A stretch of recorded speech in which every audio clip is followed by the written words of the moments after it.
Bismillahirrahmanirrahim. Assalamualaikum warahmatullahi wabarakatuh. Alhamdulillah. Allahumma lakal hamdu. Wa ilaikal mushtaka. Wa bikal musta'an. Wa antal musta'an. Wa la hawla wa la quwwata illa bik. Amma ba'du. Para penonton, ikhwatul iman, ikhwatu fiddin, a'azakumullah wa uhibbukum fillah. Alhamdulillah summa alhamdulillah.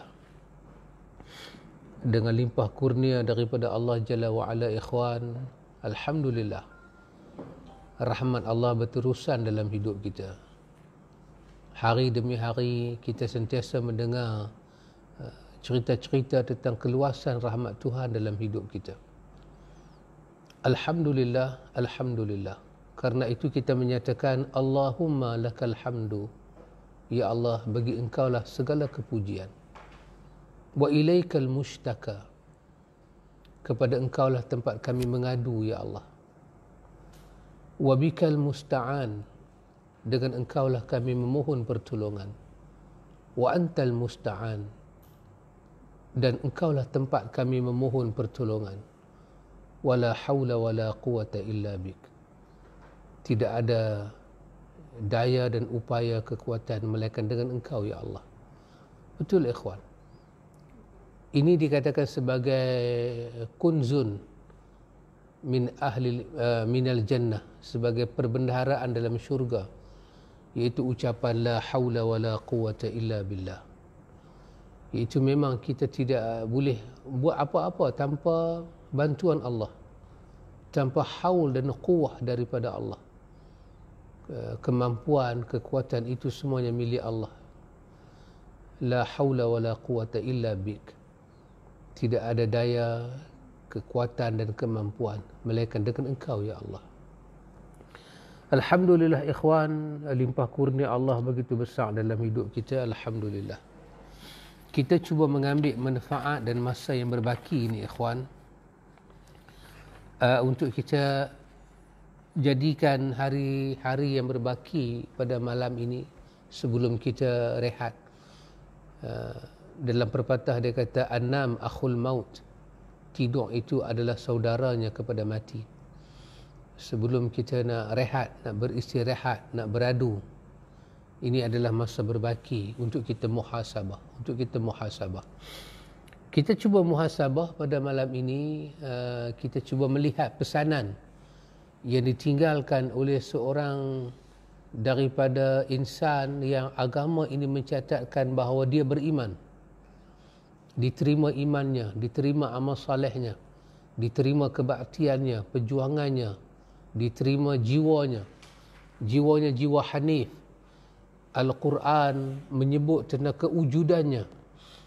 Al-Quran menyebut tentang dia ada.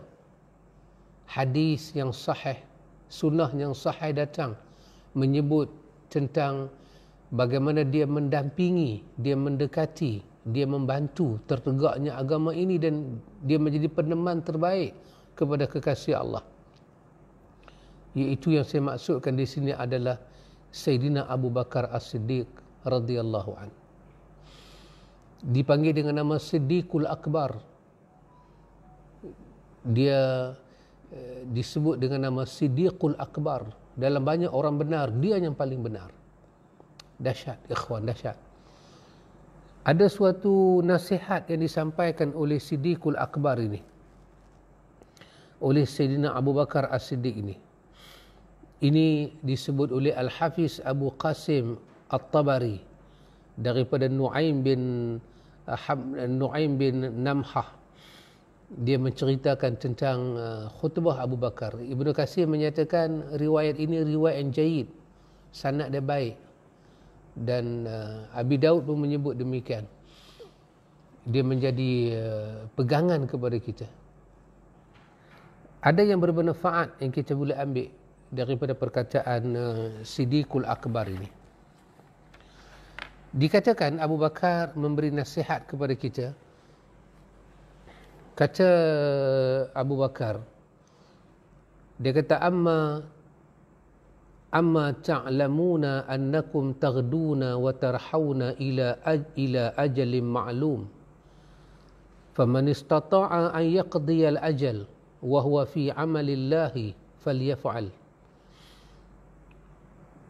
Walan tanalu zalika illa billahi azza wa jal. Inna qauman ja'alu ajaluhum li ghairihim fanahakumullah azza wa jal an takuna amsalahum. Abu Bakar kata dalam pidato dia kata, tidakkah kalian ketahui, tidakkah kamu ketahui, tidakkah hampa semua tahu, dia kata, sesungguhnya kamu, dia kata, sedang menuju kepada ajal yang telah ditetapkan oleh Allah. Kita tak tahukah, dia kata, bahawa kita ini watarhauna ila ajalin ma'lum. Kita ni duk berjalan kepada ajal yang semua kita tahu. Dia telah ditetapkan oleh Allah. Allah telah tentukan.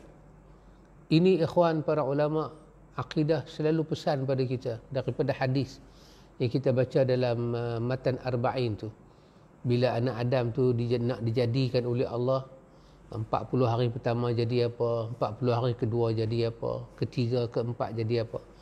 Lepas tu Allah meniupkan, cukup 4 bulan Allah tiupkan roh. Maka apa yang Allah tulis? Allah tulis pasal apa, ikhwan? Allah tulis pasal mati kita, pasal hidup kita, pasal rezeki kita, pasal perjalanan kehidupan kita, diuji dengan sengsara atau dengan bahagia. Ulama kita kata, ikhwan, inilah tulisan takdir ilahi kepada kita yang paling dahsyat dalam hidup kita. Dan inilah pertarungan hidup. Apa dia, ikhwan? Hidup ini adalah pemberian Tuhan pada kita. Kita pun tak pernah minta untuk hidup, dan Allah uji kita dengan hidup. Alladzi khalaqal mauta wal hayata. Allah menjadikan mati dan hidup. Dan Allah tahu kita asal mati. Lepas tu Allah yang hidup kita. Allah bagi tahu sendiri. Bila kita hidup, Allah bagi rezeki pada kita. Rezeki daripada Allah. Sangat-sangat rezeki ini memang pemberian Allah. Tak banyak yang kita boleh buat untuk dapat rezeki. Kita pakai tulang 4 kerat, kita bekerja. Tak banyak benda kita boleh buat. Kita guna otak. Otak kita terhad, dia letih.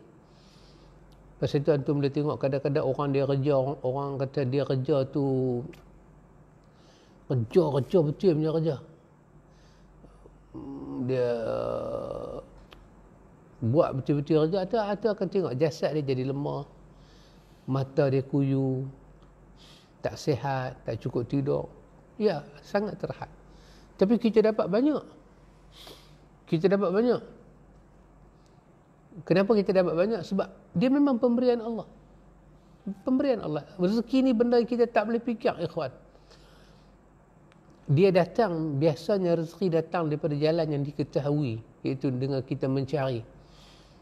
Pasal tu Nabi buat contoh kan burung dalam hadis, supaya kita melihat sifat cari rezeki ni, sifat cari makan ni.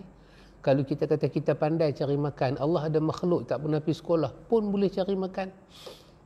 Dapat. So bukan hebat kita mencari makan, tak hebat. Tetapi yang Allah bagi tu hebat. Pasal tu ayat menyebut kepada kita min haitsu la yahtasib. Yang banyak kita dapat ni rezeki daripada sumber kita tak sangka. Sumber kita tak sangka. Sumber ini, ikhwan, ada daripada orang miskin di bawah sampai orang yang berniaga besar-besar di atas. Tengok cara tender dia hantar, cara dia kira tender, dia confirm dia dapat. Dia confirm. Dia masuk meeting pun dia hantar wakil lah ya. Tengok-tengok tak dapat. Tengok-tengok tak dapat. Pekerja dia balik bagi kita, bos, kita tak dapat tender. Tepuk dia. Dia kata macam mana boleh tak dapat? Hak kawan lagi seorang, dia kata dengan keadaan syarikat kita ni nampaknya kita tak dapat lah kot. Kita pun tak harap banyak. Tengok-tengok dia dapat. Dia dapat tu dia terkejut. Memang betul, ikhwan. Rezeki ni datang daripada sumber diketahui, tapi lebih banyak datang daripada sumber yang tidak diketahui. So jangan kita pernah bersedih dengan rezeki. Minta pada Allah. cari daripada sumber yang diketahui. Macam mana rezeki daripada sumber diketahui? Tengok binatang. Ayam tak ada tangan, dia hanya guna kuku dia yang tak pernah kerat tu, cakap bumi, rezeki keluar. Itulah sifat rezeki. Dicari, digali. Tapi apa yang Tuhan nak buat keluar? Min haitsu la yahtasib. Kita tak tahu. Kita cari, kita akan dapat. Yang kita nak dapat tu kita tak tahu. Yang kita cari, kita tahu. Saya dah penat banyak ni. Saya dah modal banyak ni. Tapi yang saya nak dapat balik, saya tak tahu. Maka ditulis masa sebelum kita keluar daripada perut mak kita ke alam dunia ni, ditulis rezeki kita. Yang mana jadi hak kita adalah hak kita, ikhwan. Ditulis apa, ikhwan? Ditulis hidup kita. Kehidupan kita, Tuhan tulis. Jalan kita ni, bila ayat mata sedih nak keluar, bila ayat mata bahagia nak keluar, semua Allah tulis. Ditulis tentang hidup kita. Syaqiyan am sa'ida. Sama ada hidup kita sa'id ataupun syaqi, bahagia atau celaka, ujian. Telah ditulis dan itu menjadi pertarungan kita. Sama ada kita bersungut ke, sama ada kita apa, itu telah ditentukan oleh Allah. Kita melalui dengan apa? Dengan iman, dengan sabar, dengan mengharapkan Allah. Pasal itu kalau antum boleh ingat pelajaran kita yang lepas baru ni, Allah berulang kali pesan pada kita, wala takunu kalladzina nasullaha fa ansahum anfusahum. Kalau ayat ni saya terjemah dalam bahasa kita, Allah kata pada kita, jangan jadi orang yang jangan jadi macam satu kumpulan orang yang lupa Allah. Kalau saya pusing ayat tu dalam bahasa percakapan, Allah kata pada kita, jadi apa pun dengan hidup hang jangan lupa ke aku. Apa jadi ke hang pun, hang terkelepek, terkulai jatuh ke tanah sekalipun, jangan lupa ke aku. Hang jangan jadi macam mana kumpulan yang lupa ke aku. Aku akan uji hang dengan ayat mata bahagia, aku akan tekan hang dengan ayat mata derita, hang jangan lupa ke aku. Jangan jadi macam geng tu. Kerana bila hang lupa ke aku akan lupakan hang pada diri hang. Hang jangan lupa ke aku. Masa kita ada duit, masa kita tak ada duit, jangan lupa Allah. Itu yang dinasihatkan oleh Abdullah bin Mas'ud kan. Apa dia kata? Allah ditaati, bukan diderakai. Allah disyukuri, bukan dikufuri. Allah diingati, bukan dilupai. Apa jadi pun jangan lupa Allah. Pasal itu antum boleh ingat, orang yang kena lupa ingatan, semua benda dia lupa. Kadang dia lupa nama diri dia. Tapi dia ada Tuhan, dia tak lupa. Dia ada Tuhan, dia tak lupa. Nama Tuhan dia tak lupa. Ya ikhwan, Allah jangan dilupai dalam apa pun. Katalah satu orang diuji dengan dah naik dah ke bangunan tinggi, nak terjun ke bawah. Kalau masa dia naik itu dia ingat pada Allah, semua kerja-kerja jahat dia akan terstop. Kerana Allah jangan dilupai. Ujian kesengsaraan, ujian kebahagiaan, semua Allah tentukan. Apa Allah tentu lagi dalam hidup kita, ikhwan? Allah tentu mati kita. Subhanallah, ikhwan. Hari mati kita, Allah tentukan. Kita pun tak mau mati. Orang yang mati, dia pun tak sangka hari itu dia nak mati. Bukan semua orang mati nazak. Ada orang duduk sembang elok-elok, duduk sembang dalam, duduk sembang elok-elok, beralih muka aja. Beralih muka, kita beralih muka, sembang orang lain, beralih balik mai kat dia, tengok dia nazak. Ya betul ikhwan. Hari mati kita, tempat mati kita. Jadi walaupun diuji dengan nazak, jangan lupa Allah. Apa Allah tentu dalam hidup kita, ikhwan? Jodoh kita. Allah tentu. Kadang-kadang kita plan nak kahwin dengan orang ni, Allah tentu dengan orang lain. Kadang-kadang rasa bahagia ada hidup dengan orang ni, tengok-tengok cerai tengah jalan, kahwin dengan orang lain. Ya ikhwan, kadang-kadang kita tengok satu orang tu, kita kata meluat aku kawan ni, rupa parah lagu ni, aku tak buat lelaki ya. Hari ni cakap lagu ni, lepas 5 tahun kawan tu jadi lelaki dia. Jodoh pertemuan tangan Tuhan. Orang tu kata, aku budak lagu ni, aku tak ambil buat menantu. Tengok yang tu menantu dia. Bukan kata tu jadi menantu dia, bahkan jadi menantu kesayangan pula. Lepas tu agama ajak kita istikharah. Istikharah maksud dia apa ikhwan? Menyerah hidup kita kepada Allah dalam satu urusan, minta pilihan daripada Allah. Minta Allah pilih untuk kita. Ya Allah, dengan ilmu yang kau miliki, kebesaran yang kau miliki, keesaan yang kau miliki, sekiranya urusan ini baik untuk diriku, duniaku, agama aku, akhlak aku, kehidupan akhirat aku, kehidupan masa sekarang dan masa akan datang aku, kau mudahkanlah urusan itu untuk aku. Tapi sekiranya sebaliknya, kau palingkanlah aku daripadanya dan kau palingkanlah dia daripada aku. Minta Allah urus hidup kita. Dan Nabi kata apa ikhwan? Siapa yang istikharah, dia tak kena perasaan menyesal. Betul ikhwan. Ya Abu Bakar kata ni betul ikhwan. Iaitu watarhauna ila ajalin ma'lum, kita sedang berjalan kepada ajal yang telah Tuhan tentukan. Allah tentukan dah hidup kita ni dan kita bertarung untuk itu ikhwan. Kata Abu Bakar, maka barang siapa dalam menuju ajalnya mampu melakukan ketaatan kepada Allah, maka lakukanlah. Siapa dalam ini, faman istata'a an yaqdiyal ajal wa huwa fi amalillah falyaf'al.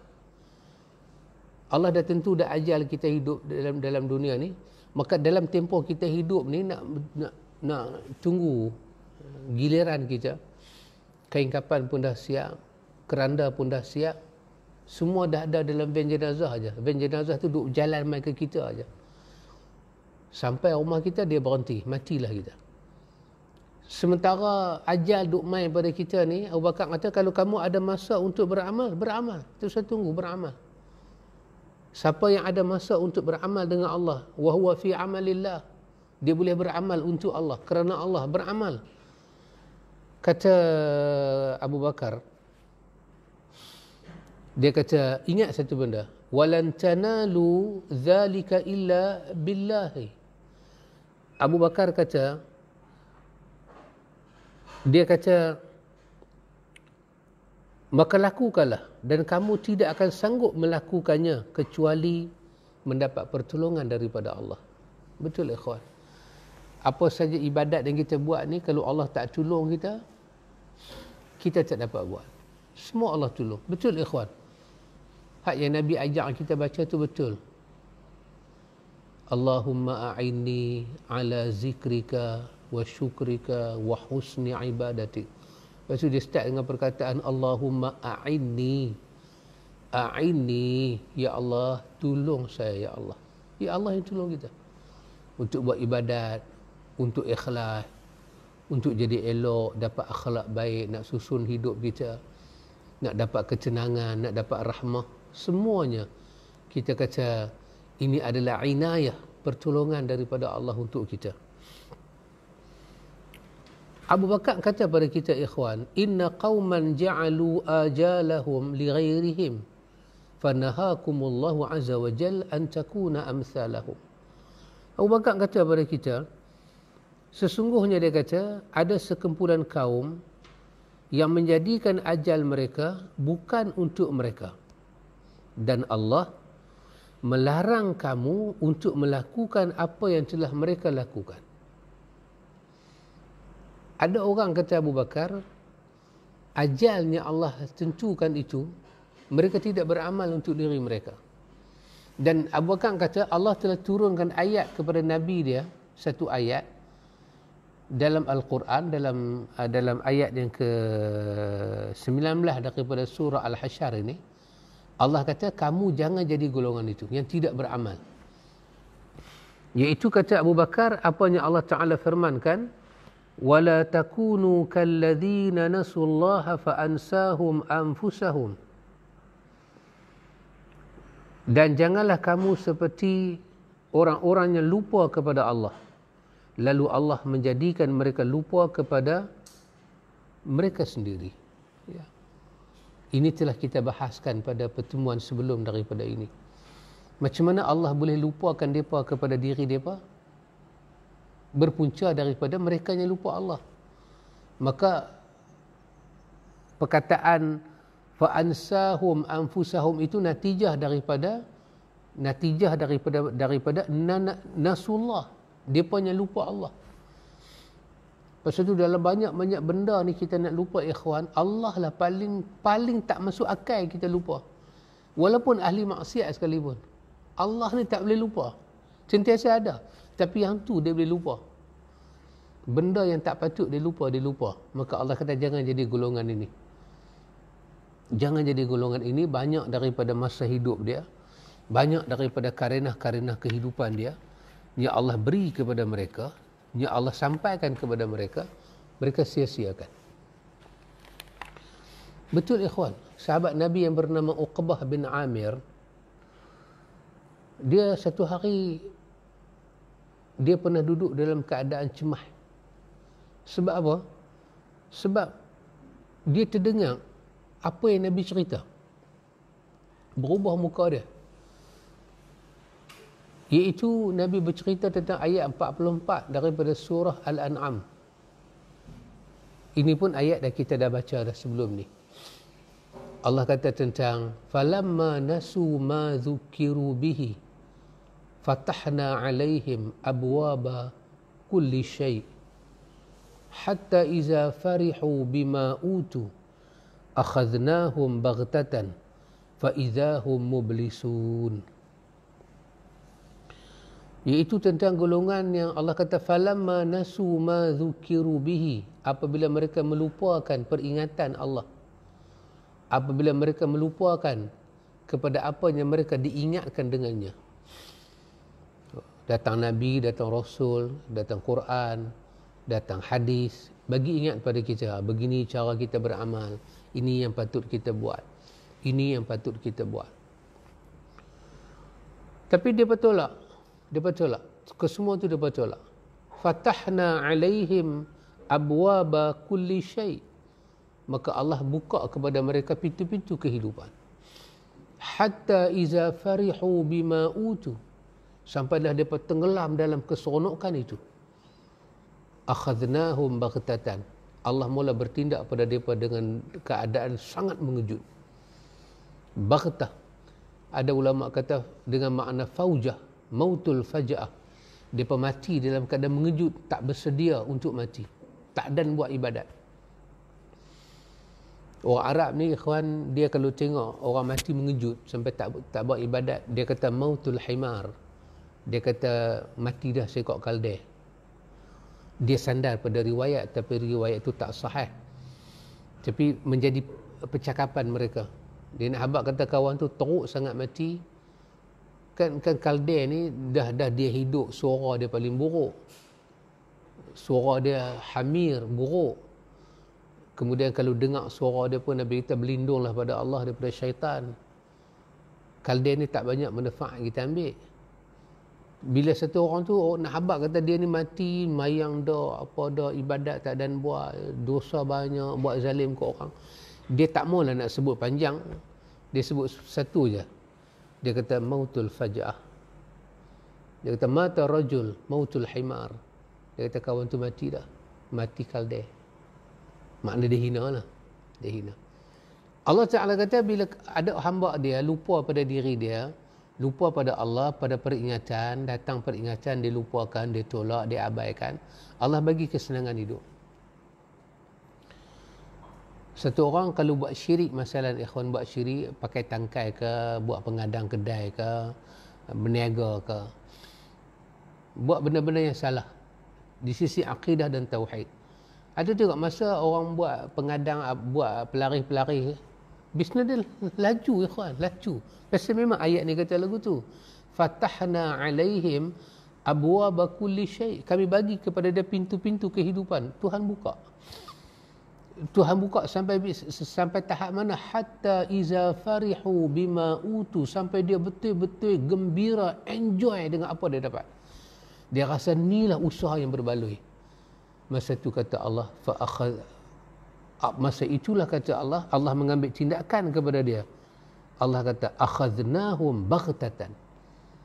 Kami datangkan azab kematian dengan sangat mengejut.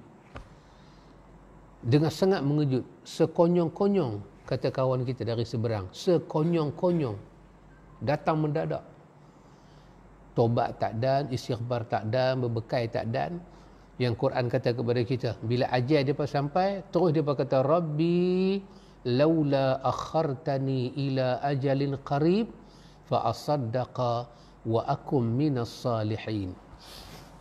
Mengadu, roh dia mengadu pada Tuhan. Tuhan, jangan bagi matilah, boleh tak? Sebab nak bersedekah dan nak beramal salih. Maka Allah kata,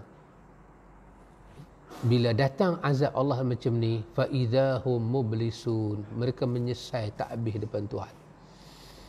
Uqbah bin Amir kata, dia kata yang dia dengar seram hak Nabi sebut ni apa dia? Bila Nabi kata idza ra'aitumur rajul yu'tihi Allahu ma yuhibbuhu wa huwa muqim ala ma'siyatihi fa'lamu anna zalika istidraj. Summa qara'a hadhihi al-ayah. Uqbah kata, Nabi kata, bila kamu tengok satu orang, iza ra'aita rajul, bila kamu tengok satu orang punya hidup, yu'tihi Allah bagi kepada dia ma yuhibbu, apa yang dia suka, apa yang dia mahu, semua Tuhan bagi.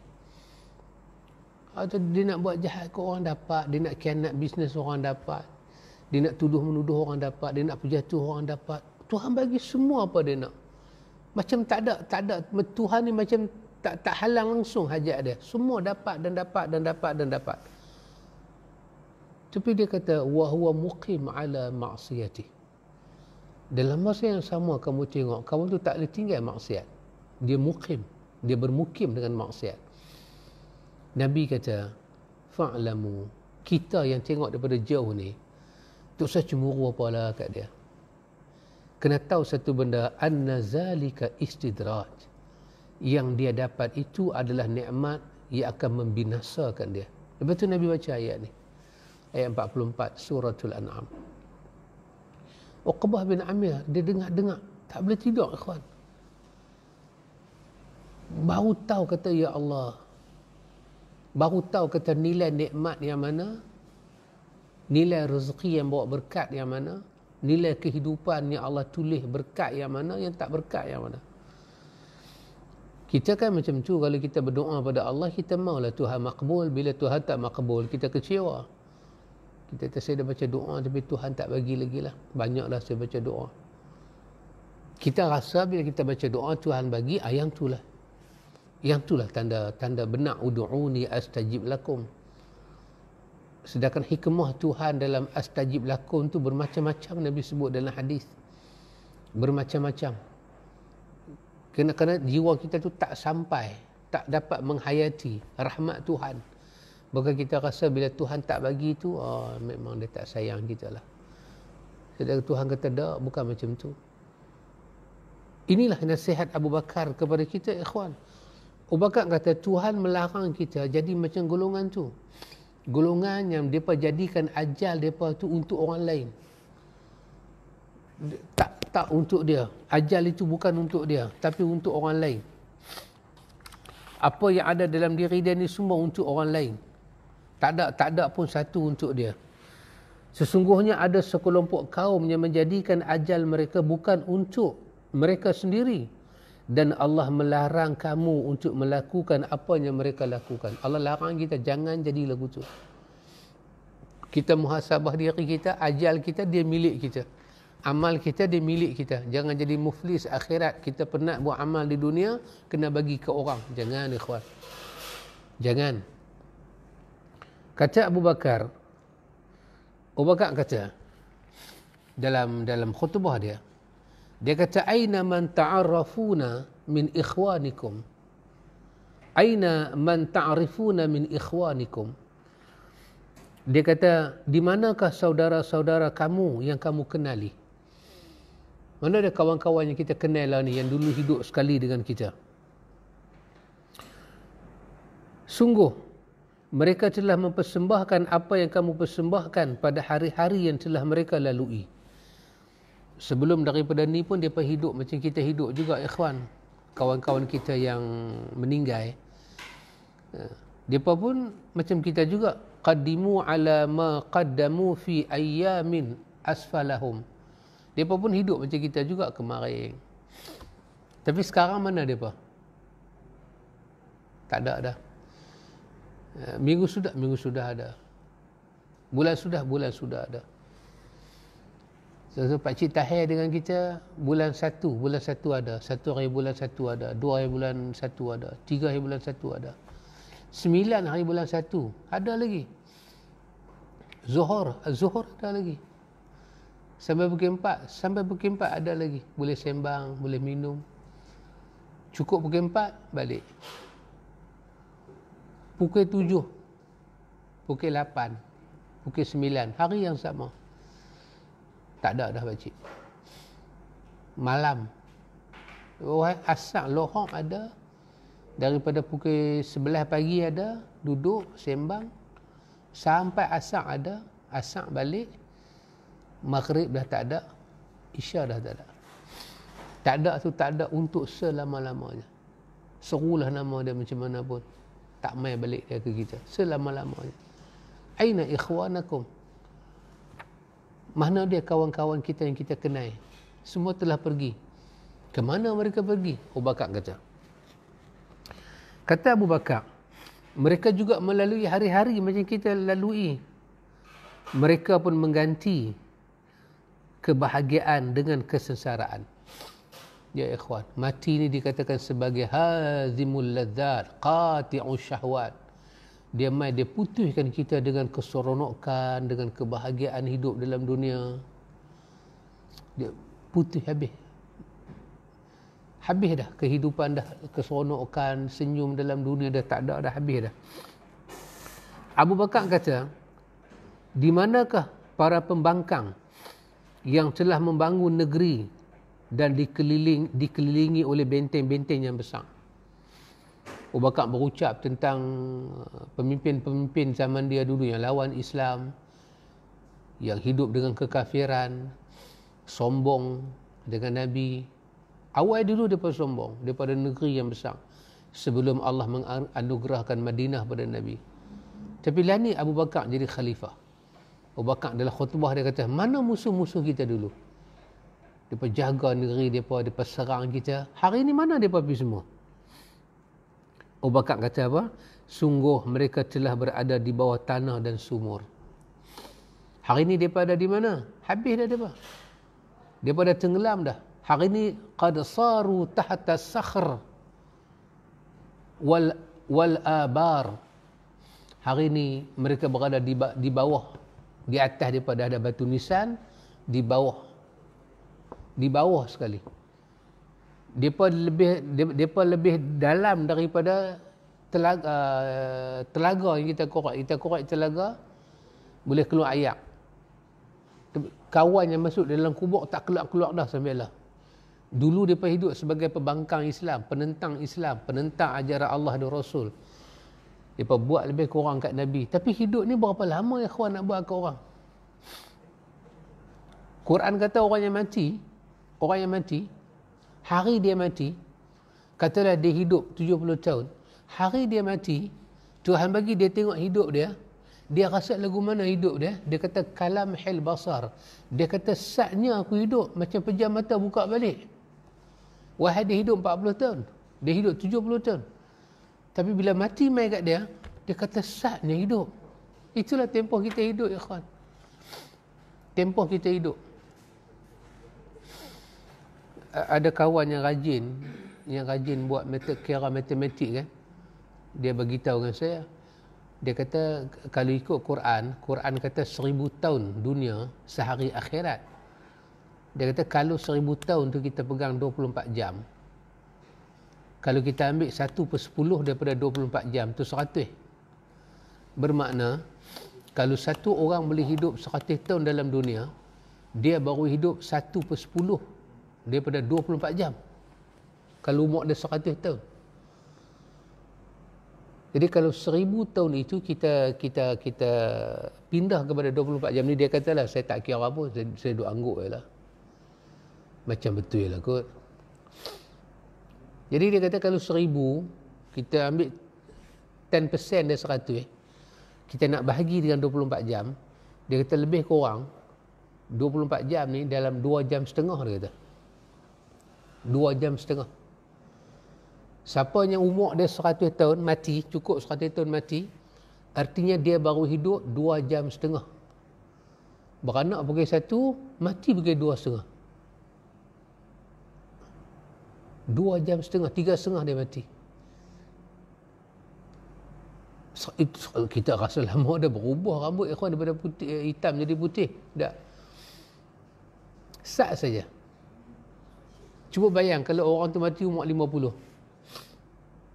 Separuh daripada 2 jam setengah. Separuh daripada 2 jam setengah. Hidup, beranak pukul 1, mati pukul 2. Tak baloi dia kata, tak baloi. Sat. Lepas tu Quran kata, kalam hil basar. Orang yang mati, dia tengok balik hidup dia yang puluh tahun, dia kata, ya Allah, cepatnya aku, satnya aku hidup, cepatnya masa berjalan.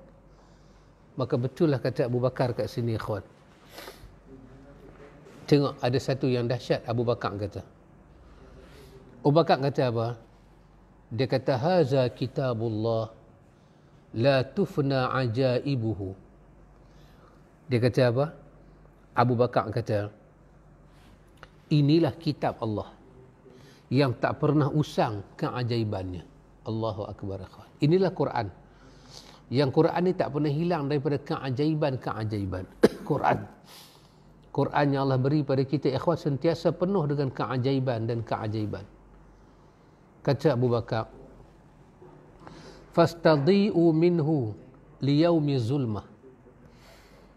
Abu Bakar kata, maka ambillah ia sebagai penerang bagi harimu yang gelap. Ambillah Quran, peganglah Quran, beramallah dengan Quran, hiduplah dengan kepahaman Al-Quran. Kalau nak berjuang, berjuanglah Quran dan Sunnah, supaya dia menjadi cahaya kita untuk hari kita yang gelap, masuk dalam kubur. Abu Bakar kata, wastadhi'u bisanaihi wa bayanihi. Abu Bakar kata, dan jadikanlah Quran itu sebagai penjelasan dan keterangannya sebagai lampu kehidupanmu. Jadikan Quran itu sebagai lampu hidup kita. Quran itu sebagai dhiya, cahaya yang boleh bawa kita sampai nampak ke jauh mana lebih. Jadikan Quran itu sebagai yang macam tu, kata Abu Bakar. Kata Abu Bakar, sesungguhnya Allah Ta'ala telah memuji Zakaria alaihi salam dan keluarganya, di mana Allah Ta'ala berfirman, ini ayat ke-90 daripada surah Al-Anbiya, di mana ayat ni cerita Allah puji Nabi Zakaria. Abu Bakar kata, ambil Quran itu sebagai panduan. Tengok dalam Quran, Allah cerita, Allah puji Nabi Zakaria. Kenapa Allah puji Zakaria?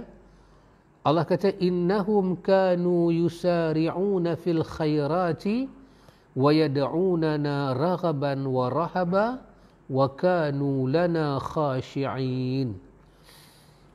Allah puji Zakaria. Allah kata, sesungguhnya mereka, keluarga Zakaria, adalah orang-orang yang selalu bersegera dalam mengerjakan perbuatan-perbuatan yang baik, dan mereka berdoa pada kami dengan harap dan cemas, dan mereka adalah orang-orang yang khusyuk kepada kami. Abu Bakar kata, lihat Al-Quran, jadikan Quran sebagai pedoman. Dalam dia ada Qisasul Anbiya. Allah puji satu keluarga. Allah puji.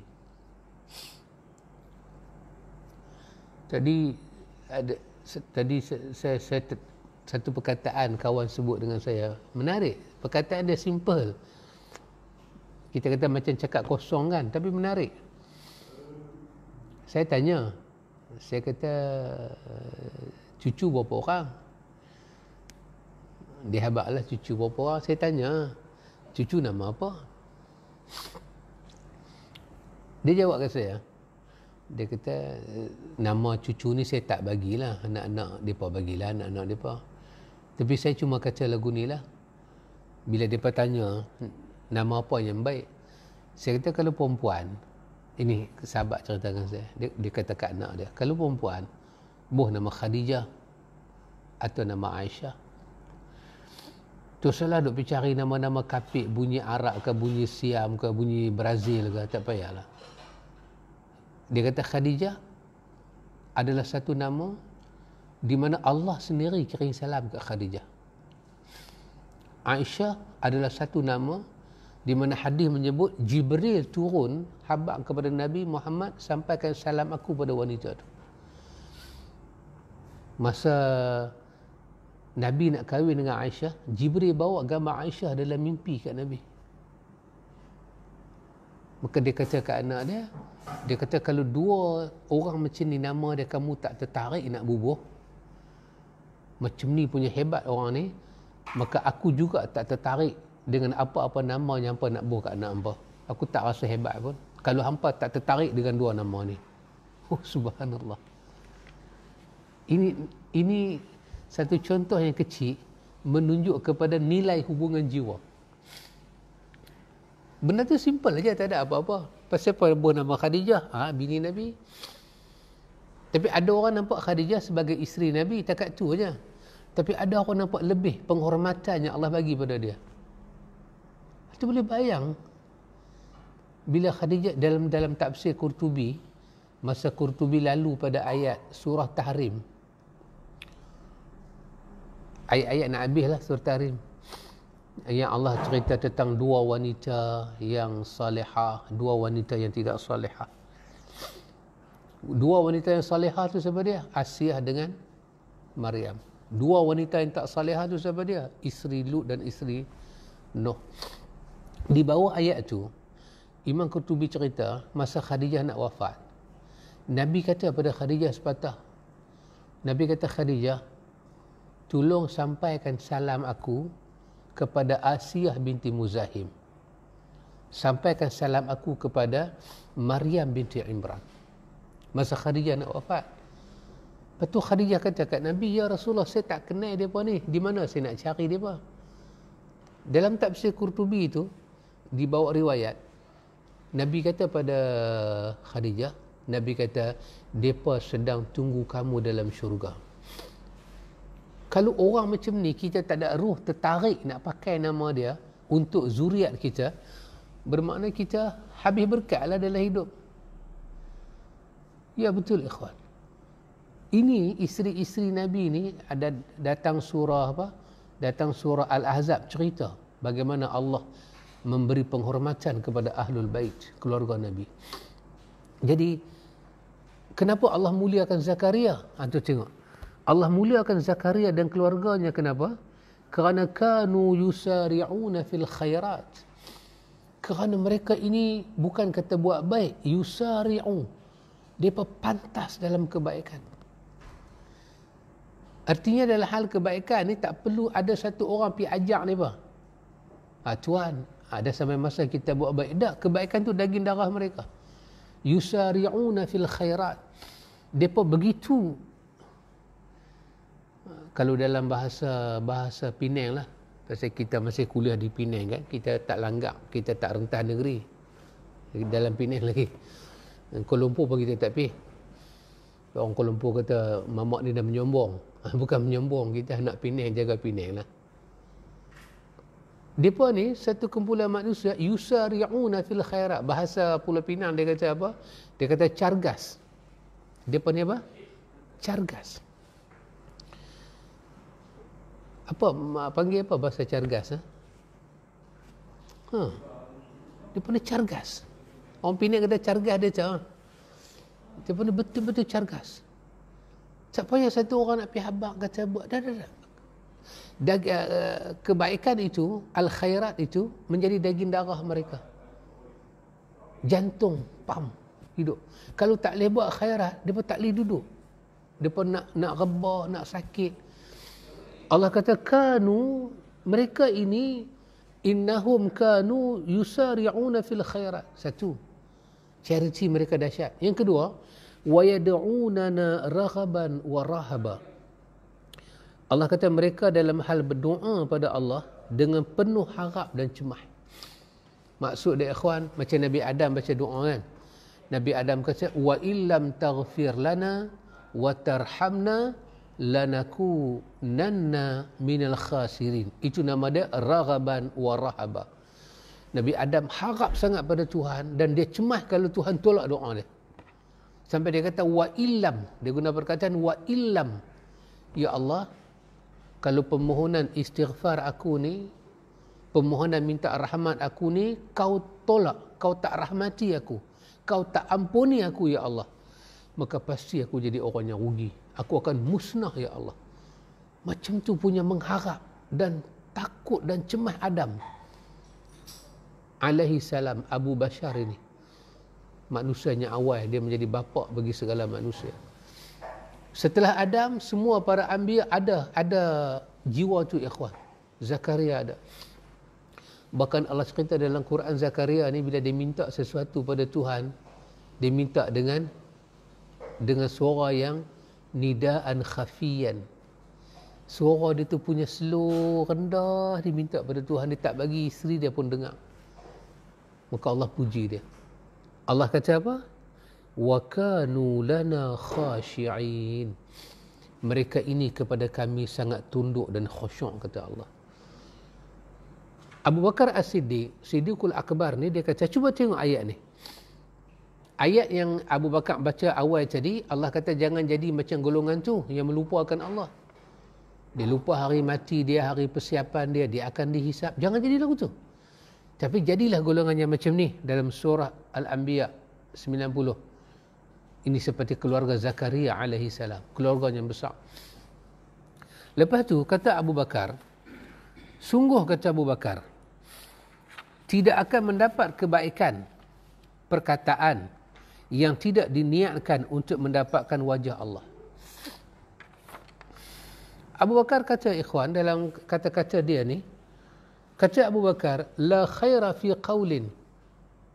Tak ada kebaikan dalam kita bercakap ni. La khaira fi qawlin la yuradu bihi wajhullah. Bila kita yang bercakap, kita tak niatkan cakap itu kerana Allah, maka cakap kita ni semua jadi tak ada kebaikan. Tak ada kebaikan. Alhamdulillah lah kalau tak ada dosa. Kalau kata tak ada kebaikan tu pun dah alhamdulillah lah. Kalau berdosa lagi, la khaira fi qawlin, tidak ada kebaikan dalam perkataan, la yuradu bihi wajhullah. Yang satu orang tu bila dia bercakap, dia tidak meniatkan cakap dia itu untuk wajah Allah. Pasal itu ikhwan, kita selalu bercakap tentang Al-Quran dan As-Sunnah pada orang. Dan apa yang kita nak takut kalau umat mengajak manusia kepada Quran dan Sunnah? Apa yang kita nak takut? Pasal itu kita jadi pendengar yang terbaik. Bila orang bercakap qala Allah wa qala Rasul, bila orang tu boleh bercakap pula perkataan Nabi dan orang tu menjaga ketelitian, kesahihan, kita patut bersyukur pada Allah. Kerana Allah menyelamatkan kita daripada keraguan dan kejahilan dan ketidakkepastian. Kita jangan jadi cemas bila orang bercakap riwayat sahih, baca Quran, kita pula cemas. Seolah-olah kita macam prasangka pada dia. Kenapa kau baca riwayat sahih? Kenapa tak baca riwayat dhaif? Kenapa tak baca riwayat palsu? Kalau kita ada jiwa lagu tu, itu nama dia mangkus. Jiwa kita dah terbalik, ikhwan, terkalih. Bukan mangkuk, mangkuk tu teruk lagi lah. Mangkus.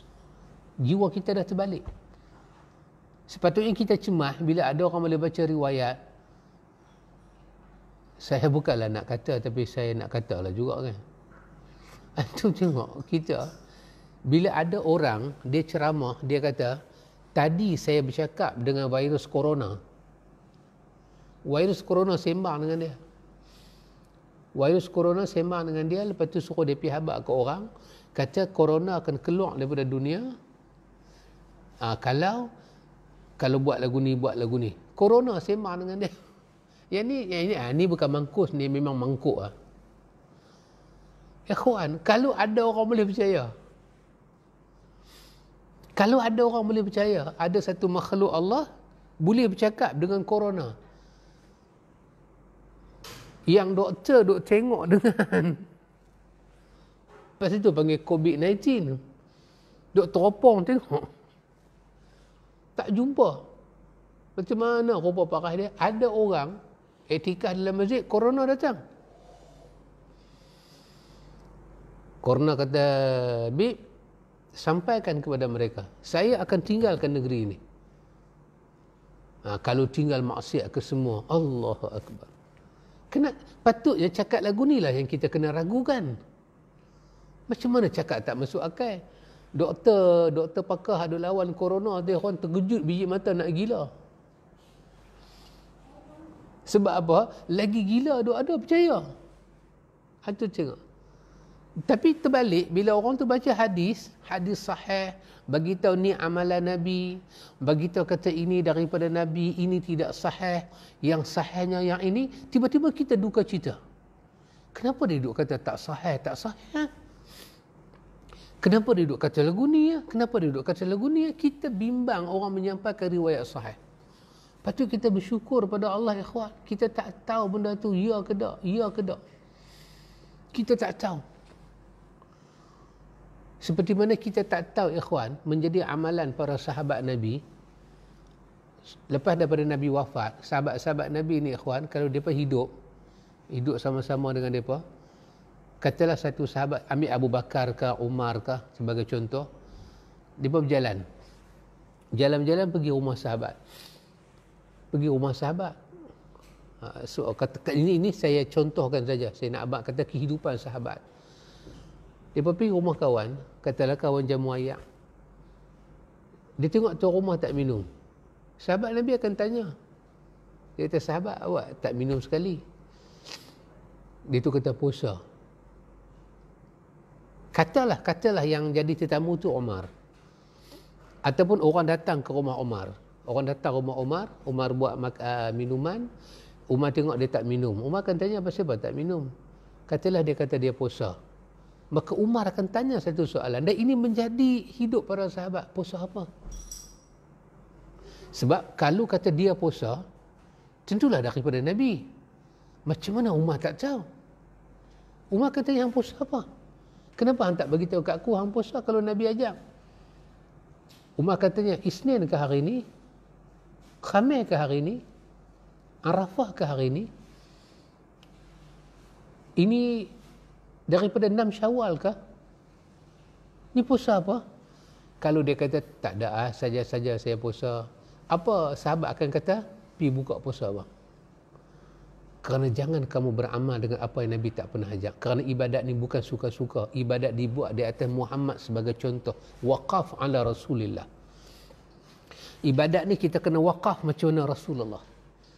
Kita duk ngaji Quran kan, apa makna waqaf? Berhenti. Ya. Pasal itu nama dia taufiqiyah. Waqaf. Tauqifiyah. Kita kena waqaf. Nabi berhenti, kita berhenti. Nabi jalan, kita jalan. Waqaf ala Rasulillah. Ini ikhwan, kita tak pernah tahu kata ini amalan para sahabat. Sebab kita punya hal, kita rasa nak puasa api ya. Macam kita katalah kita puasa Rejab, kita puasa Syaban, kita puasa Ramadan. Apa salahnya? Tak salah pun. Tapi bayang kalau sahabat tengok kita puasa lagu tu, dia akan tanya, puasa macam mana ni? Ya ikhwan. Dan kita, sekian lama kita belajar, kita tak tahu kata ini menjadi pola kehidupan sahabat. Tiba-tiba kita dapat tahu. Bila dapat tahu, kita jadi marah. Orang nak puasa pun tak bagi. Sepatutnya kita bersyukur, ya Allah, ya Allah. Allah bagi kita berjumpa dengan manhaj hidup orang-orang yang Allah kata mereka ahlul jannah. Ini masalah kita, ikhwan. Umat cemas dengan kebenaran. Umat meragui kebenaran. Tapi umat tidak cemas dengan benda yang tak pasti. Benda mai pada umat tak pasti. Amalan tu tak pasti. Amalan ni tak pasti. Amalan tu tak jelas. Amalan ni tak jelas. Kita nak tidur malam, baca Bismillah 21 kali. Apa kelebihan dia? Pencuri tak masuk rumah, rumah tak terbakar, duit tak hilang. Daripada mana amalan tu datang? Salahkah baca Bismillah? Baca Bismillah tak salah. Tapi mencipta fadilat yang salah. Fadilat dikaitkan dengan Bismillah. Sedangkan hak meletakkan fadilat dengan zikir adalah hak mutlak Tuhan. Yang Tuhan akan turunkan kepada Rasul dia. Kalaulah besar-besar itu ikhwan, kelebihan baca bismillah sebelum tidur, takkanlah Muhammad tak ajak kepada sahabat yang dia kasih, umat dia kasih. Adab bangkit tidur, doa bangkit tidur, adab tidur, doa tidur, zikir tidur, semua Muhammad ajak. Tiba-tiba bismillah Muhammad tak ajak. Sedangkan kelebihan dia besar apa dia? Pencuri tak masuk rumah, barang tak hilang, setan tak kacau. Besar tu ikhwan. Untuk orang duduk kawasan kecurian ni besar amalan tu. Tapi Muhammad tak ajak. Kita dah doa amal selama ni, kita seronoklah bismillah, tidur bismillahirrahmanirrahim, bismillahirrahmanirrahim. Tiba-tiba kita dengar Muhammad tak ajak. Kita dandai marah. Dandan kita marah walaupun dikaitkan itu tak sahih daripada Muhammad. Kita dandai marah, dandai kita kata, bismillah pun tak boleh baca ke nak tidur. Habis nak baca apa? Kita seolah-olah macam terlupa insan yang bernama Muhammad lah tidur paling berkat, bangkit paling berkat, hidup paling berkat. Jangan lupa perkataan Sayyidina Ali ketika dia mandikan mayat Nabi. Apa dia kata? Dia kata, ya Rasulullah, sungguh wangi engkau ketika hidup dan mati ya Rasulullah. Ya, itu Muhammad. Tapi kita jadi macam terlupa benda tu ya ikhwan. Macam terlupa asal. Sedangkan adab tidur. Ulama tulis kitab adab tidur. Nawawi tulis hadis-hadis berkenaan dengan tidur dalam Riyadhus Salihin. Dalam amalan sehari semalam, Imam Nasa'i buat hadis-hadis, himpun hadis-hadis. Dalam Hisnul Muslim dihimpun hadis-hadis amalan. Kita apa siapa tak boleh buat? Siapa tak boleh buat? Kenapa tak boleh buat? Kenapa kita nak jadi marah sedangkan dibawa kita pada sebaik-baik petunjuk Muhammad? Nah, ini Abu Bakar duk pesan pada kita ikhwan. Kita bercakap, niatkan cakap itu supaya mendapat wajah Allah. Macam mana kita nak cakap dapat wajah Allah kalau kita tak bercakap pasal Allah dan pasal Rasul utusan Allah? Tapi kita cakap, orang cakap ikhwan pasal Rasulullah ni, korang cakap. Kita cakap pasal wali ni terlalu banyak sangat. Lebih, too much. Kadang-kadang tak masuk akal. Kadang-kadang pasal Muhammad ni macam biasa je.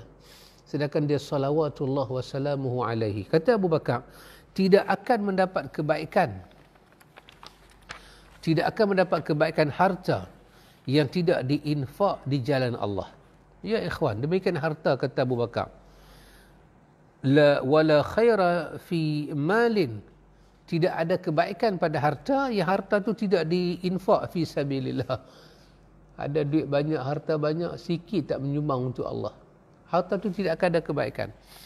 Abu Bakar kata, tidak akan mendapat kebaikan orang yang kebodohannya mengalahkan sifat lemah lembutnya.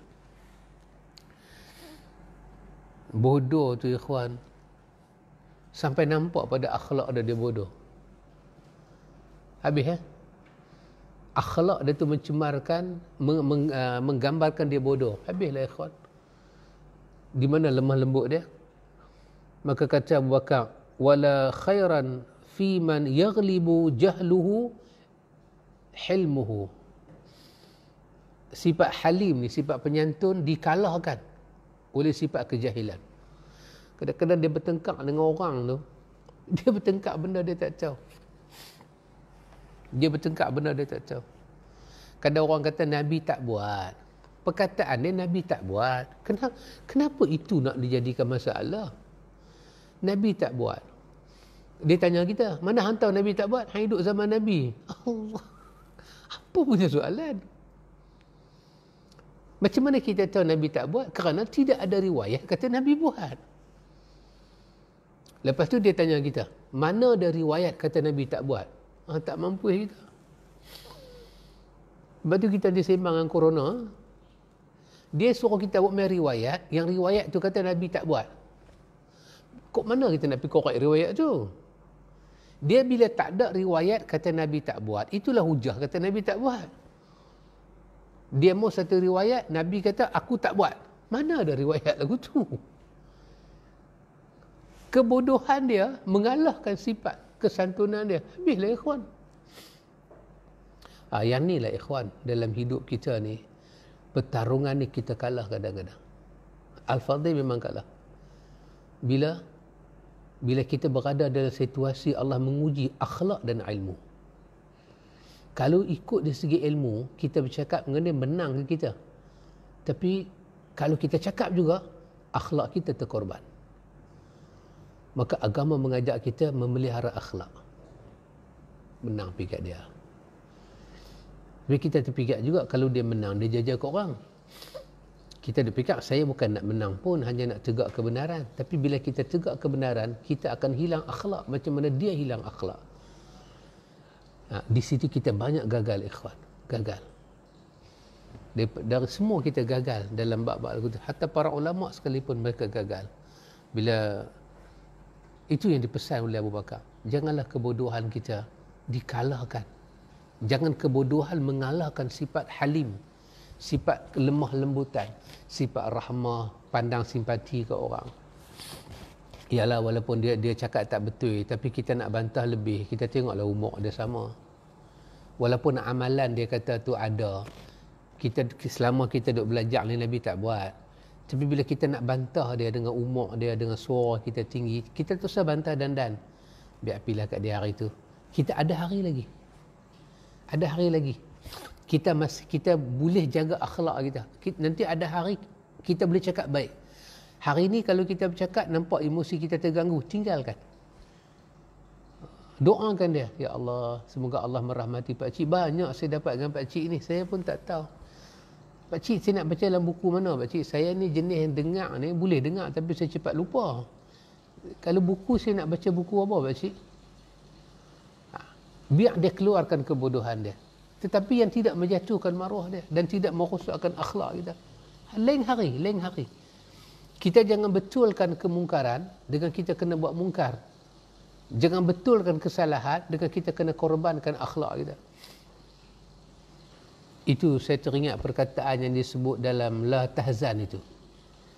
Dia kata, kadang-kadang kita ditakdirkan oleh Allah boleh menggunakan perkataan baik, tapi kenapa kita memilih perkataan tak baik? Kadang-kadang Allah mentakdirkan kita boleh bercakap kawan dengan orang, tapi kita memilih bercakap untuk bermusuh dengan orang. Kenapa dia kata? Sedangkan pilihan tu pilihan kita boleh pilih. Bila kita rasa emosi kita terganggu, kita marah, bermakna kalau kita cakap juga akhlak kita akan jatuh. Pelihara akhlak. Muhammad dibangkitkan untuk memelihara akhlak. Kita sengak. Hari akan ada. Tuhan mendengar permohonan kita. Tuhan tahu kata kita nak betulkan dia. Hari itu akan sampai. Sabar. Sabar menunggu takdir itu. Kita sengak, kita gelar. Kawan cucu kita, hang boleh sengak dia kata lagu tu walaupun dia cakap tak ada dalil. Hang macam redha dengan dia. Hang mengaji apa? Tak, kita kata. Itulah adab kita mengaji. Kita pelihara akhlak kita. Kita sengak tak apa. Akan datang hari. Kata Abu Bakar As-Siddiq, dia kata, dan tidak akan mendapat kebaikan orang yang takut celaan kerana mentaati Allah. Abu Bakar kata apa, ikhwan? Dia kata, wala khairun fi man yakhafu fillahi lawmata laim. Ada orang dia nak taat pada Allah tapi dia takut orang cela dia. Maka Abu Bakar kata orang ni tak akan dapat kebaikan. Nak tegakkan sunnah, nak cakap kebenaran, nak sampaikan al-haq tapi tak mau orang marah kat dia. Dia nak jaga semua hati. Abu Bakar kata orang ni tak ada kebaikan. Kita boleh memilih bahasa baik-baik, tapi kita tahu satu benda. Sebaik mana kita pilih bahasa, akan ada orang tak akan suka kebenaran. Kita pilihlah yang baik. Maka bukanlah kita kerana takut orang kata ke kita, takut orang sumpah seranah ke kita.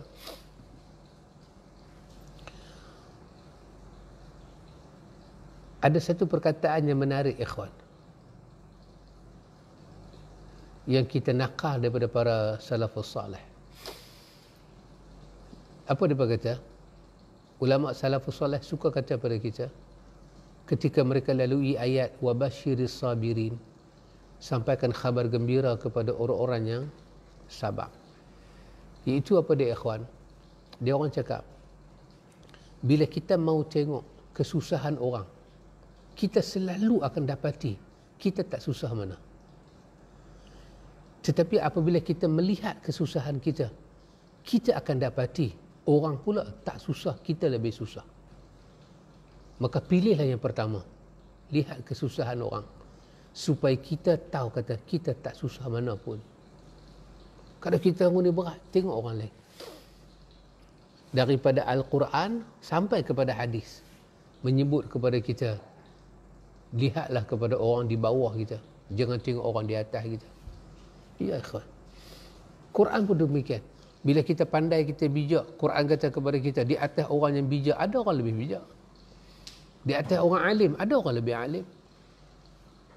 Tapi dalam hal hidup ni, hadis pesan pada kita, sama ada hadis Abi Dzar pesan pada kita, unzur ila man, Abi Dzar kata Nabi pesan pada aku, lihatlah kepada orang yang di bawah aku, jangan tengok orang yang di atas aku. Wala tanzur ila man fawqi, orang atas jangan tengok orang bawah. Kita mesti akan rasa tu. Kadang-kadang kita rasa ujian hidup kita ni, kita rasa berat. Dulu saya pernah pergi ceramah, saya tak sebut tempat manalah berceramah. Saya dah sampai dah masjid, pengurusi turun, pengurusi kata, Ustaz balik orang duk bang maghrib. Dia kata balik Ustaz. Saya kata maghrib dulu boleh tak? Dia kata depan tu ada surau. Memanglah saya kelahiran Jelutong, ikhwan. Saya ada ayat, saya boleh kata mesti bapa hang ke? Boleh kata. Tapi saya tak kata. Saya duk teringat hati kepada saya ada sorban. Kalau saya kata, ya Allah beratnya ujian aku, kita tengok orang lain kena, lagi berat. Hak kita kena tu tak ada apa. Allah, hak tu semua geletik-geletik. Tak ada apa-apa, bukan ujian pun. Tapi kalau kita tak tengok orang kena, kita kata, ya Allah, saya dalam berdakwah ni, berat saya kena. Berat apa? Kena halau je. Kena halau. Kita rasa berat dah, macam Nabi hijrah ke Madinah kita rasa. Kita nanti merepek lah. Kita merepek dalam Facebook, kita merepek dalam ceramah. Oh, dia kata susah hari ni nak tegak sunnah. Kena halau. Kena halau. Tu kawan yang tak boleh mengajak terus. Kawannya kena tu, kawannya kena tangkap. Bayang tengok, kawan yang duduk di satu tempat tak ada sunnah terus. Jadi tak ada apa bila kita mau tengok ujian orang lebih besar daripada kita. Tahulah kita kena ni tak ada apa. Maka kalau dalam hati kita ni, Abu Bakar kata, sentiasa ada takut pada manusia, kita tak boleh taat Allah. Dan macam mana nak sebarkan al-haq kalau rasa takut pada orang tu lebih tinggi daripada rasa takut kepada Allah? Itu ada buku yang kita duk baca kan. Ini buku yang kita warna hitam ni, yang kita duk baca tentang sihir tu kan. Penasihat dia bagi tahu. Dia kata jangan pernah takut kepada kuasa sihir. Kerana bila kita rasa takut dengan kuasa sihir, tidak ada kuasa boleh mengubat kita. Melainkan kita akan jadi hamba yang tunduk pada sihir. Tapi bila kita mengajak diri kita berani dengan dia, tak takut ke dia, kita pindahkan ketakutan dan harapan itu pada Allah, kita akan nampak dia kecil. Dan dia sangat mudah dibuang. Itu dia kata rawatan pertama untuk orang yang sakit. Sama ikhwan, doktor pun demikian. Kalau doktor tu ajak pesakit, tengok sakit dia tu besar, habis jiwa pesakit habis. Tapi kalau orang kata first impression, doktor bagi pada dia, doktor kata kepada dia, Allah segala-galanya. Allah tu Rabbul Alamin. Dia Rabb penyakit tu, dia Rabb penyakit ni, dan dia kata minta dengan dia, dia boleh ubah. Dan doktor mau mengkisahkan bagaimana kisah-kisah yang ada, banyak orang yang sakit diubah dengan berdoa. Dengan menyeru nama Allah 99, pesakit itu akan ada kekuatan. Ya betul ikhwan. Maka itulah pesan Abu Bakar As-Siddiq. Kata Abu Bakar ikhwan, dia kata tidak ada kebaikan kepada orang yang mereka takut, mereka nak taat kepada Allah, mereka takut celaan orang kepada mereka. Ikhwatul iman, Al-Hafiz Imam Ibn Katsir kata sanad hadis ni jaid dari keseluruhan rijal dia siqah. Hadis ni dapat dipegang ada apa kita kata, ada suatu bukti menyatakan ini daripada perkataan Abu Bakar As-Siddiq. Dan Imam Ibn Katsir simpan perkataan ini dalam tafsir dia di bawah surah Al-Hasyr ayat ke-18 19 itu diletak di sana. Ikhwatul iman, kita ikhwan sentiasa mengambil pelajaran, sentiasa mengambil iktibar daripada apa yang Allah Ta'ala sampaikan kepada kita ikhwan. Sebab inilah ikhwan, hari demi hari kita memupukkan hubungan kita dengan Tuhan. Kerana bila kita duduk dalam dunia ni ikhwan, hubungan kita dengan Tuhan mula terhakis. Sebenarnya hidup kita terhakis. Saya tak ingat sangat pepatah Melayu ada sebut, tapi kesimpulan dia kata, sekali ombak pukul ke pantai, pantai akan berubah. Hak kepala dia saya tak ingat macam mana. Tapi maknanya begitulah. Bila ombak pukul pantai, pantai akan berubah. Kenapa iman kita kepada Allah ni hari-hari kita tajdid? Kenapa majlis ilmu kena duduk? Quran kena baca. Majlis hadis kena baca, kena ambil tahu. Kenapa ikhwan? Kerana hidup kita ni seperti ombak. Ujian Allah tu macam ombak. Hari-hari berbeza ujian dia. Roh kita berbeza, jiwa kita berbeza. Kalau kita zikir hari ni, esok tak payah zikir. Bulan depan baru zikir. Jiwa kita akan lesu ikhwan. Kerana yang kita jumpa hari ni berbeza dengan kita jumpa kemarin. Dan antum tengoklah, esok yang akan kita jumpa. Walaupun color dia macam sama, tapi dia tak sama sebenarnya kepada kesan jiwa kita dan akal. Ada benda orang buat lawak tadi atau kemarin, dia buat lawak, kita tak gelak pun. Kita kata lawak bodoh. Tapi tadi kita tengok balik, lawak yang dia buat kemarin kita tak gelak, kita gelak tadi. Lawak yang sama. Kenapa hari ni kita gelak? Kerana hari ni hari yang berbeza dengan kemarin ikhwan. Pasal itu Muhammad sentiasa dikatakan contoh pada umat. Kalau itu tak dibawa, dunia akan membawa kita pada perubahan. Hubu taklid, kejiwaan kita akan suka meniru yang tu, meniru yang ni. Kita nak dekat diri pada Allah. Kalau kepada umat tak dibagi tahu Muhammad itu uswatun hasanah, uswatun hasanah, uswatun hasanah, uswatun hasanah, umat akan terlupa ikhwan. Umat akan terlupa. Maka kerana itulah ikhwan, hari demi hari kita memilih perkataan-perkataan seperti Abu Bakar. Kita nak lihat ini ahli syurga punya ucapan. Bagaimana dia bimbing kita. Bagaimana dia bagi pandangan tentang hidup. Bagaimana ahli syurga ini memberi kepada kita pesanan-pesanan dalam hidup. Itu jauh lebih baik daripada kita ambil daripada orang kita tak kenal. Abu Bakar As-Siddiq radhiyallahu an. Itu ikhwan, satu daripada perkataan yang pernah disebut oleh Abu Bakar As-Siddiq yang disebut dalam riwayat Bukhari. Abu Bakar As-Siddiq ikhwan, dahsyat perkataan dia. Dia kata lastu tarikan kana Rasulullah sallallahu alaihi wasallam ya'malu bihi illa 'amiltu fa inni akhsha in taraktu syai'an min amrihi an azighu. Abu Bakar kata, sekali-kali aku takkan tinggal. Sekali-kali aku takkan tinggal perkara yang aku tahu Nabi buat dengannya. Nabi beramal dengannya. Maka, melainkan aku akan beramal dengannya. Apa saja Nabi amal, aku akan amal. Fa inni akhsha. Kerana ada rasa takut dalam hati aku. In taraktu syai'an, kalau aku tinggal satu benda, min amrihi, daripada urusan Nabi ni, Nabi buat, aku tak buat. Kalau aku tinggal satu benda daripada urusan Nabi, an aziru, aku takut sangat Allah sesatkan aku. Begitulah ikhwan. Jadi sepatutnya itulah kebimbangan kita ikhwan. Bersesuaian dengan ayat 18, 19, 20 yang telah kita habiskan. Bersempena dengan sedikit ucapan daripada Abu Bakar. Sepatutnya begitulah kita ikhwan. Kita takut Allah tolak amal kita di hari akhirat. Saya selalu akan bagi contoh yang mudah ikhwan. Berulang-ulang saya akan sebut. Bila mati mak ayah kita ditanam sebelah siangnya, apa perlu kita buat kenduri sebelah malamnya, hak nama kenduri arwah-arwah ni semua? Kenapa? Kenapa kita biar masa begitu panjang nak tolong mak ayah kita dalam kubur? Apa hubungan menyediakan makanan rumah si mati dengan bantuan dalam kubur?